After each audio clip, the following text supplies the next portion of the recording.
Welcome to everyone. इस video में मैं आपको सुप्रीम कोर्ट की एक वर्डिक्ट के बारे में एक्सप्लेन करूंगी जो कि अभी लेटेस्ट ही वर्डिक्ट है।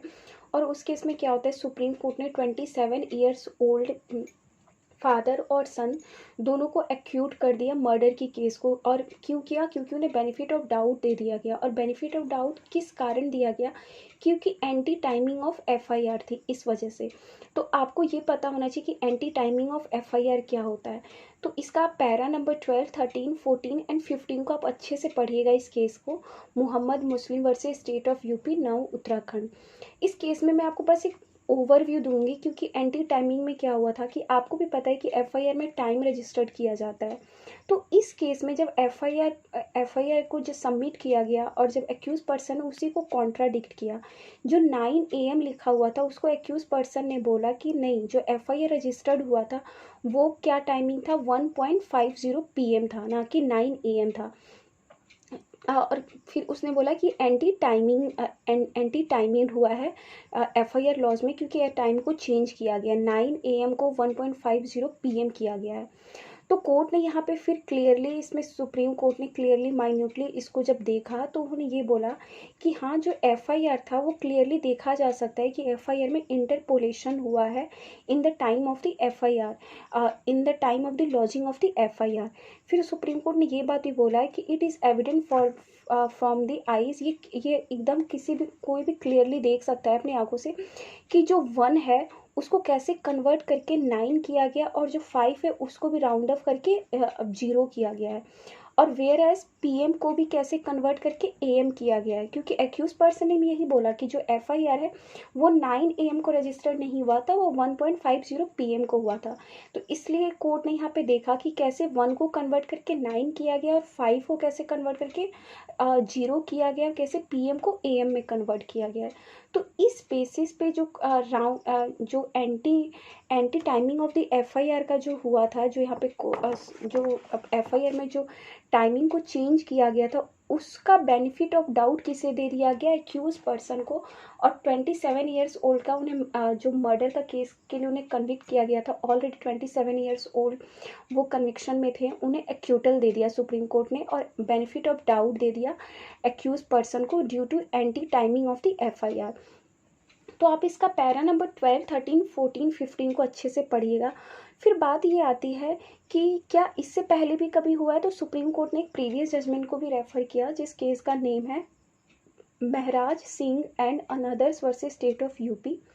इस केस में भी सुप्रीम कोर्ट ने यही किया था, यही हेल्ड किया था कि anti timing of the FIR के बेसिस पे जो एफआईआर होता है वो अपनी एविडेंसरी वैल्यू को लूज कर देता है, और इस अकाउंट पे बेनिफिट ऑफ द डाउट होता है वो एक्यूज पर्सन को दे दिया जाता है, और एक्विट कर दिया जाता है एक्यूज पर्सन को, अगर anti timing of the FIR होता है किसी भी केस में। तो एक बात ये आती है, आप इस केस को ना ब्रीफ फैक्ट्स के साथ पढ़िएगा तो आपको और क्लियर होगा। वैसे मैं थोड़ा सा और बता देती हूँ। इसमें क्या होता है, जो दोनों पार्टी होते हैं, एक्यूज पर्सन और विक्टिम, उन दोनों में एक प्रॉपर्टी का डिस्प्यूट चल रहा होता है, तो उसकी हियरिंग होनी थी। तो एक्यूज पर्सन और विक्टिम कोर्ट जा रहे थे साइकिल के द्वारा, एक दूसरे के आगे पीछे ही थे। तो मॉर्निंग का शिफ्ट होता है, केस का हियरिंग मॉर्निंग में थी, इसलिए उन्होंने मॉर्निंग के टाइम का यहाँ पे बोला कि मॉर्निंग के टाइम में जब निकल रहे थे तो पीछे से एक्यूज पर्सन ने उनको अटैक किया।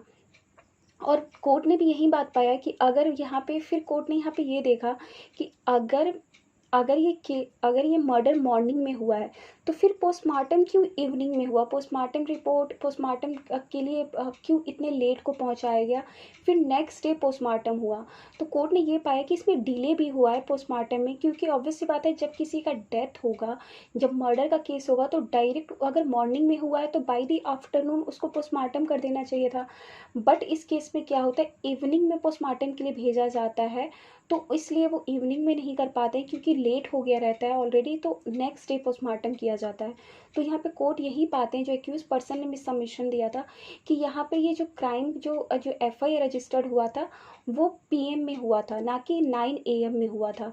तो कोर्ट ने यहाँ पे पाया भी, और ये बिल्कुल देखा जा सकता था कि कैसे उसे कन्वर्ट किया गया था 1 को 9 में, और कैसे PM को AM में कन्वर्ट किया गया था। तो जब भी anti timing of the FIR की बात होती है, जब भी केस में anti timing of the FIR होता है, टाइम में कन्वर्जन होता है, तो वो अपना जो एफआईआर होता है वो अपनी एविडेंशियरी वैल्यू लूज कर देता है और उसका बेनिफिट ऑफ जो डाउट होता है वो हमेशा एक्यूज पर्सन को दे दिया जाता है। और इस केस में कोर्ट ने ये भी पाया कि एफआईआर को लॉस्ट होने के बाद इसमें 4 डे का डिले भी हुआ था, सबमिशन में 4 डे का डिले भी किया गया था। तो कोर्ट ने यहाँ पे यही बोला कि जब भी मर्डर का केस होता है और क्रिमिनल केसेस होते हैं उसमें जो एफआईआर होता है वो एक ही बहुत ही ज़्यादा valuable piece of the evidence consider किया जाता है for the appreciating of the evidence. तो इसलिए यहाँ पे कोर्ट ने 4 डे के डिले को भी यहाँ पे जो प्रोसिक्यूशंस है उन्होंने सेटिस्फाइड नहीं किया। तो इस वजह से भी बेनिफिट ऑफ डाउट जो था वो एक्यूज पर्सन को दे दिया गया और कोर्ट ने 27 ईयर्स ओल्ड के बाद इस कन्विक्शंस को एक्यूज पर्सन को एक्यूटल दे दिया।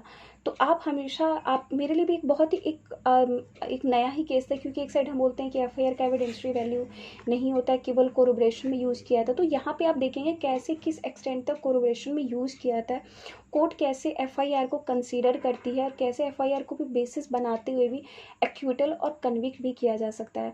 तो यहाँ पे कोर्ट ने ये पाया कि एफआईआर में टाइमिंग जो चेंजिंग हुआ था, जो anti timing of the FIR है, उसकी वजह से जो एफआईआर का जो एविडेंशियरी वैल्यू वो लूज़ हो चुका है और उसका जो बेनिफिट ऑफ डाउट है वो एक्यूज पर्सन को दे दिया गया है और एक्यूज पर्सन को इस वजह से सुप्रीम कोर्ट ने यहाँ पे एक्यूटल दे दिया।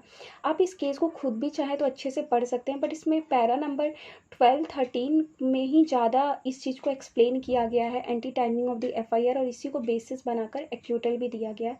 तो एक बार ये आप पढ़िएगा, मैंने अटैच कर दिया, आप देख लीजिएगा आप अच्छे से, और आप खुद से भी जजमेंट को गो थ्रू कर सकते हैं तो आपको और भी डिटेल में पता चल जाएगा, ब्रीफ फैक्ट्स एंड ऑल।